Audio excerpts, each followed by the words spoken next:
नमस्कार, आप सुन रहे हैं हिमाचल अभी का रेडियो बुलेटिन दिव्या चौहान के साथ। 16 जुलाई शुक्रवार का दिन है। चलिए अब आपको हिमाचल और देश विदेश में अभी तक क्या कुछ घटनाक्रम हुआ उसकी जानकारी देते हैं। शुरुआत करते हैं हेडलाइंस के साथ। शिमला के जुन्गा में खाई में गिरी अनियंत्रित पिकअप, 2 युवकों के मौके पर निकले प्राण। शिमला में महिला से फोन पर एटीएम पिन पूछकर ठगे हजारों रुपए। दिल्ली से हिमाचल घूमने आया एक परिवार सिस्सू हेलीपैड किनारे मिला बेहोश। हिमाचल शिक्षा विभाग ने केंद्र सरकार को भेजी 141 करोड़ की डीपीआर। कॉलेजों में 26 जुलाई को होंगे दाखिले, 16 अगस्त से नया सत्र। उच्च शिक्षा निदेशालय ने जारी किए आदेश। नहीं रही बालिका वधू की दादी सुरेखा सिकरी, कार्डियक अरेस्ट से गई जान।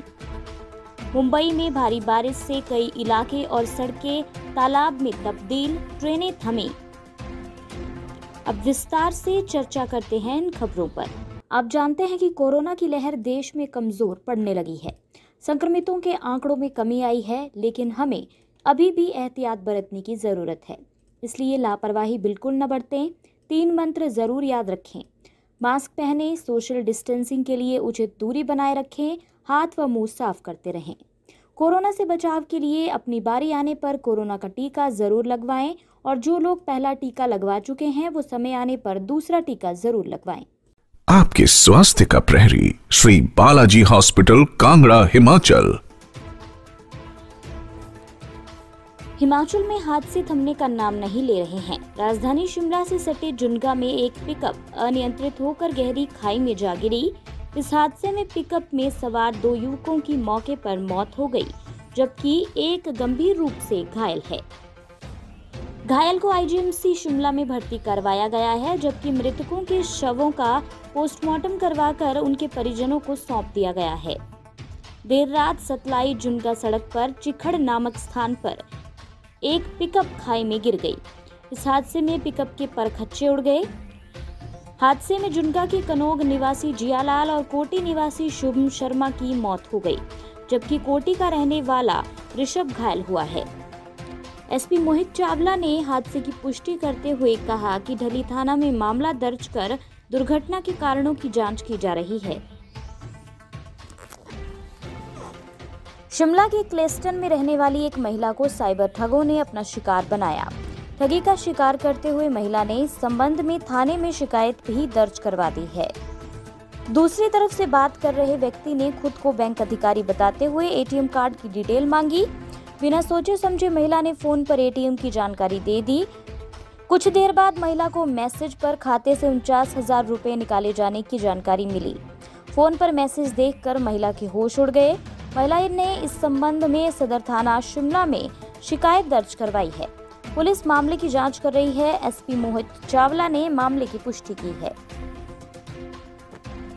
हिमाचल प्रदेश में इन दिनों भारी संख्या में पर्यटक घूमने के लिए आ रहे हैं। ऐसे ही दिल्ली से लाहौल घूमने एक पति पत्नी व 2 बच्चे सिस्सू में हेलीपैड के निकट बेहोशी की हालत में मिले हैं। इस बात का पता लाहौल पुलिस को उस समय चला जब दिल्ली के उनके एक रिश्तेदार ने पुलिस को फोन करके सूचित किया।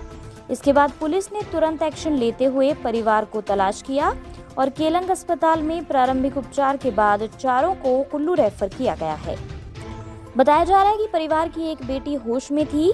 उसी ने दिल्ली में अपने रिश्तेदारों को इसके बारे में सूचित किया और फिर रिश्तेदारों ने लाहौल पुलिस को संपर्क किया।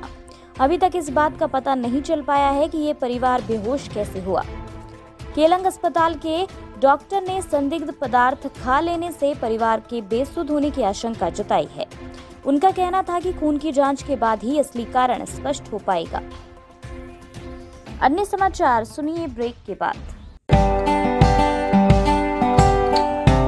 Shri Balaji multi speciality hospital, Kangra, जहां आपको एक ही छत के नीचे मिले बेहतरीन चिकित्सा सुविधाएं, cardiology, laparoscopic, general surgery, neuro surgery, orthopaedics, paediatric, radio diagnosis, urology, gastroenterology, ophthalmology, pathology, medicine, anaesthesia और डेंटल जैसी अत्याधुनिक और बेहतरीन चिकित्सा सुविधाएं, 24 घंटे इमरजेंसी सुविधा, 9 बेड के साथ critical care unit, cardiac monitor और डिफिब्रिलेटर्स, सेंट्रल ऑक्सीजन लाइन और वेंटिलेटर सुविधा। हिमाचल प्रदेश के सबसे बड़े निजी स्वास्थ्य सेवा प्रदाताओं में से एक Shri Balaji multi speciality hospital Kangra राष्ट्रीय स्वास्थ्य बीमा योजना के साथ सूचीबद्ध Shri Balaji multi speciality hospital Kangra BPL परिवारों के लिए अस्पताल में कैशलेस भर्ती होने के साथ ही ईसीएच की भी सुविधा।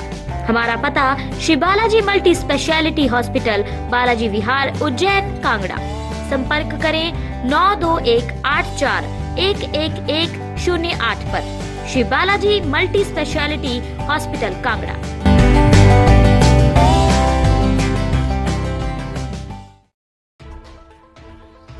Strengthening teaching learning and result for states यानी स्टार्स प्रोजेक्ट की गुरुवार को प्रोजेक्ट अप्रूवल बोर्ड की ऑनलाइन बैठक हुई। प्रदेश के शिक्षा विभाग ने इस प्रोजेक्ट के तहत केंद्र सरकार को 141 करोड़ रुपए की डीपीआर भेजी है। 6 विशेष राज्यों में शिक्षा में सुधार के लिए केंद्र सरकार ने ये प्रोजेक्ट शुरू किया है। हिमाचल प्रदेश को भी इसमें शामिल किया गया है। गुरुवार को ऑनलाइन बैठक में प्रदेश के शिक्षा अधिकारियों ने केंद्रीय अधिकारियों को अपनी डीपीआर से अवगत करवाया। उन्होंने बताया कि स्टार्स प्रोजेक्ट के तहत मिलने वाले बजट से स्कूलों में सुविधाएं बढ़ाई जाएंगी। निजी स्कूलों की तर्ज पर सरकारी स्कूलों में सुविधाएं दी जाएंगी। प्री प्राइमरी स्कूल मजबूत किए जाएंगे। बच्चों की संख्या बढ़ाने के लिए विशेष अभियान चलाए जाएंगे। सरकारी स्कूलों में अधिक से अधिक कंप्यूटर सिस्टम लगाए जाएंगे। शिक्षकों के प्रशिक्षण केंद्र आधुनिक किए जाएंगे। शिक्षक ट्रेनिंग में बदलाव किया जाएगा। हिमाचल प्रदेश के डिग्री कॉलेजों में 26 जुलाई से दाखिला प्रक्रिया शुरू होगी। 16 अगस्त से नया शैक्षणिक सत्र शुरू होगा। उच्च शिक्षा निदेशालय ने गुरुवार को इस संदर्भ में आदेश जारी कर दिए हैं। इसके अलावा स्नातक और शास्त्री प्रथम और द्वितीय वर्ष के विद्यार्थियों को अगली कक्षाओं में प्रमोट करने के आदेश भी जारी कर दिए गए हैं। उच्च शिक्षा निदेशालय डॉक्टर अमरजीत कुमार शर्मा ने बताया कि कोविड-19 के मामलों में बढ़ोतरी के चलते मंत्रिमंडल की बैठक में 7 जुलाई को स्नातक और शास्त्री प्रथम और द्वितीय वर्ष के विद्यार्थियों के भविष्य को ध्यान में रखते हुए ये फैसला लिया गया है। राष्ट्रीय फिल्म पुरस्कार विजेता अभिनेत्री सुरेखा सीकरी का मुंबई में निधन हो गया है। जानकारी के अनुसार 75 वर्ष की आयु में कार्डियक अरेस्ट के चलते उन्होंने आखिरी सांस ली। मशहूर सीरियल बालिका वधू में दादी सा की भूमिका निभाने वाली सुरेखा के निधन से हिंदी टीवी जगत में शोक की लहर है। अभिनेत्री के मैनेजर ने उनके निधन की पुष्टि की है। मैनेजर ने बताया कि दुख की बात है कि सुरेखा जी नहीं रहीं। 75 साल की उम्र में आज सुबह उनका देहांत हो गया। दूसरे ब्रेन स्ट्रोक के बाद वो काफी परेशानी में थी। ब्रेन स्ट्रोक के बाद सुरेखा पर इलाज का तेजी से असर नहीं हो रहा था। वो लंबे समय तक अस्पताल में रही थी। उनके फेफड़ों में पानी भर गया था और दवाइयों का असर उन पर जैसा होना चाहिए था वैसा नहीं हो रहा था।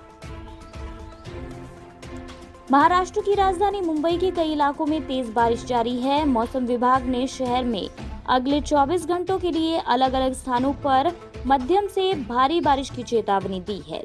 वहीं वडाला क्षेत्र में भारी बारिश से सड़क पर पानी जमा हो गया है। मौसम विभाग के अनुसार अगले 18 घंटे के दौरान मुंबई शहर, ठाणे, रायगढ़ और रत्नागिरी जिलों में भारी से बहुत भारी बारिश के साथ मूसलाधार बारिश होने की संभावना है।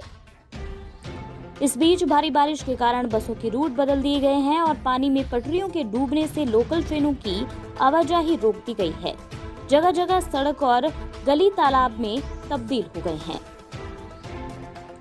इसी के साथ ये रेडियो बुलेटिन यहीं समाप्त होता है। धन्यवाद।